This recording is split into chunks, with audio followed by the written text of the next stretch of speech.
Sa mga gusto pong malaman yung size comparison ng CB650R 2024 model kumpara dun sa Hornet 1000 na ilalabas pa lamang ni Honda, ito po yung ginawa nating investigation, no?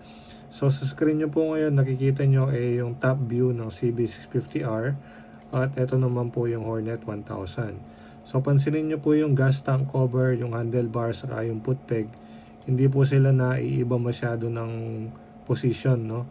Pero yung pagka-bulky ng tangke ng Hornet 1000 kitang-kita po, no? So ayan po.